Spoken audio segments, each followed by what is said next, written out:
I would expect Nigel Webb in the C-Type to advance a bit. Are they going to go straight out? They are. And the Cunningham rockets out of pole position. Somebody's way out into the pit lane as he comes up towards the corner, but safely gathered into the pack. Bobby Brooks second, 35 is Wakeman out wide in third, and then it is Martin Hunt's Frazer Nash Le Mans rep in fourth place. Aerodynamics at the Frazer Nash Le Mans rep not conducive to particularly high speeds, because the other Frazer Nashes, many of them are more aerodynamically clothed, shall we say, but way out in front is Sam Hancock. Well, I could pick him out by the headlights. It's so much darker now than it was not even 20 minutes ago, but he's already half the distance from the King to St Mary's, clear in the Cunningham, sounding fantastic, using as many revs as he dares. The track is cold, everyone behaving very well indeed behind, but you can see the gap as they go up to 11th for the first time. Martin Hunt having a look up the inside. He's back in fourth in the Frazer Nash number 8, but he couldn't get past 35, which is Fred Wakeman. Bobby Brooks holding down second place and starting to pull away in second, it must be said. Wakeman and Hunt teammates. Patrick Blakeney Edwards in the Targa Florio version of the Nash made a threat to get past Martin Hunt, but didn't come off. And Conrad Ulrich in the Maserati's just gone past Hunt in a straight line. There is holding down second place is Bobby Brooks and the Aston Martin. Hunt's got the Maserati back. Hunt's got the Maserati back into Woodcote. Did well to pick that out in the gloaming markers. It looks much brighter from this camera angle. You can see Bobby Brooks holding down second place in the Aston Martin at the C-Type right now onto his tail. So getting very tight in the battle for second place, but way clear out front. Let's see what the gap is between Sam Hancock in the Cunningham. 7.8 seconds back to Wakeman. Wow. Yeah, Bobby Brooks, in fact, is second. Bobby Brooks, sorry. But the transponder in his car was slow to react. Yeah. So Wakeman is second. Wakeman is third. Hunt is fourth. Ulrich back to fourth. But that chasing pack all together. And Hunt should be able to make. It's not so streamlined down the straight, but there was a mistake from Wakeman ahead of him. He got it wrong going through the second part of Madrick, and that gave Hunt the chance to have a little look, but the lack of aerodynamics has had him spat out of the back, I'm afraid. 1.6 seconds splitting second through to sixth. And Hunt, of course, has got 2 litres against the 3.4 of the C-Type. So catches up in the corners, loses out on the straight, and maybe under threat again from the Maserati 300S, but holds his position. Yes, the Cunningham is way clear, as one would expect in the extremely skilled hands of Sam Hancock. Here comes the Maserati again, attacking the Frazer Nash, past Martin Hunt. There is Martin Hunt, hunkered down behind the wheel. Glorious sunset. Yeah, Bobby Brooks seems pretty much under control in second place in the Aston Martin, because there's been a few little slips from Fred Wakeman. Enthusiasm as he tried to close in. Number 11 sort of making a bit of ground there. That's Richard Woolmer in the HWM Cadillac. But we get to see very little of our race leader Sam Hancock, because he's in a race all on his own. The battle behind is fantastic. Almost all nose to tail past the Daffodils. But Hancock, not home and hose, but he'd be out the front enjoying it. But as he said yesterday, that Cunningham is a very very physical car to drive. In fact, all these cars are physical to drive. Yeah, Woolmer's doing exceptionally well. He's come up through the field. Young Richard Woolmer in the HWM Cadillac. Abacassis is in 12th place in the 28 car. Ulrich's making a big move. He went up and he's already passed Hunt. He's now just picked off 35 Wakeman as well. So the Maserati on a charge. Yeah, at Fordwater. These are all drum brake cars, of course, and drum brakes don't last so many laps.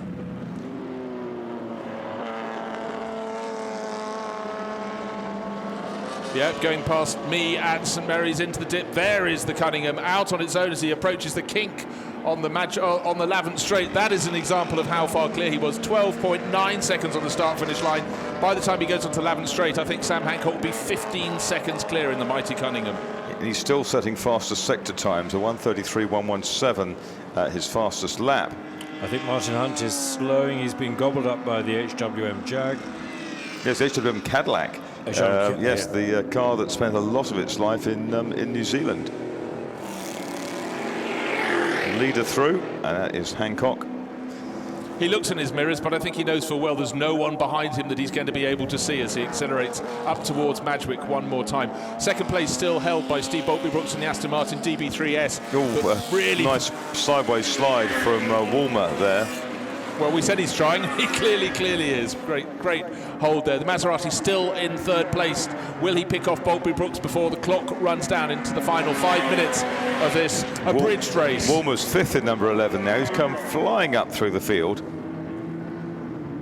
Is he going to stop there, or is he going to get a podium out of this? He may well do. I mean, we've got, what, 4.5 minutes to go. Woolmer, you can see there, very sideways. Yeah, well caught.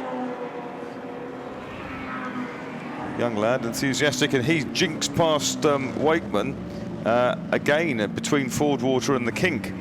Yeah, and he's carrying so much speed that he's really starting to trouble Ulrich on the way into St Mary's. In fact, he's drifting a little bit wide, and Wakeman's able to fight his way back at him, but it's only a matter of time before the Maserati, with Ulrich on board, that's done so well to pick its way up to third place, is going to be picked off, I am sure, by the charging Richard Woolmer. 16.5 seconds is the lead. I want you to get it out to 30 seconds over. You can call it Hancock's half minute then, can't you? What can one say to that? It's a possibility. A possibility, as you'd say, if you were Brazilian. So, Sam, P1 plus 16. Well, I tell you what, it's going to be more than that. Of course, they can't tell him the gap as it will be. That's as it was last time around. So, Sam Hancock in the very upright Cunningham.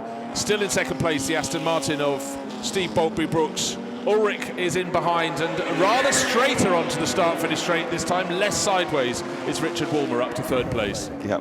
Fourth place. Sorry, the timing screen is really confusing. You look at it and... Yes, because we've got cars with transponders that aren't recording, and they're being tapped in manually. Yeah.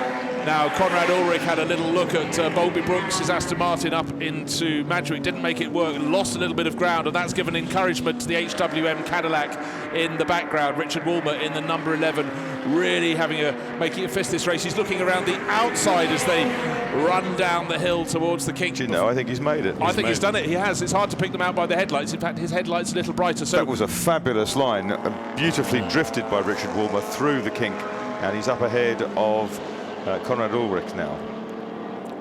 Can't wait to hear what he's got to say about this when he speaks to Henry Hope Frost afterwards. He now fancies getting past the Aston Martin, but the clock is ticking down. 2.5 minutes remaining.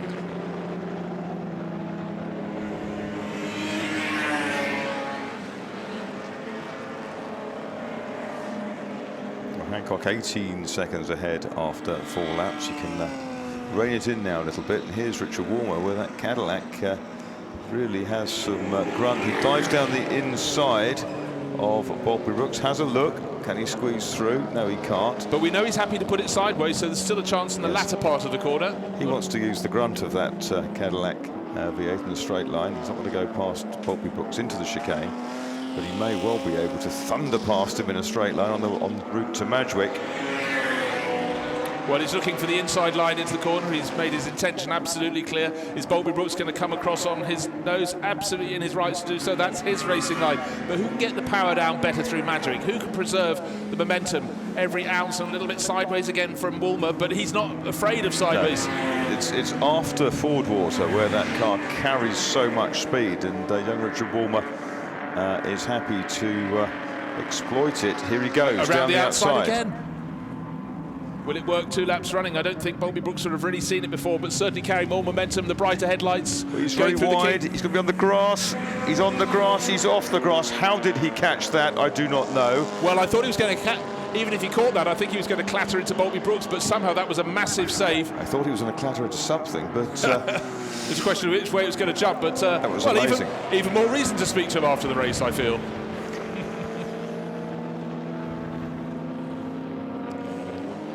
So the Cunningham into the chicane for the final. No, probably one more lap. One more lap out of this, which is grist to the mill of Woolmer. But here we go. P21 goes out to Sam Hancock.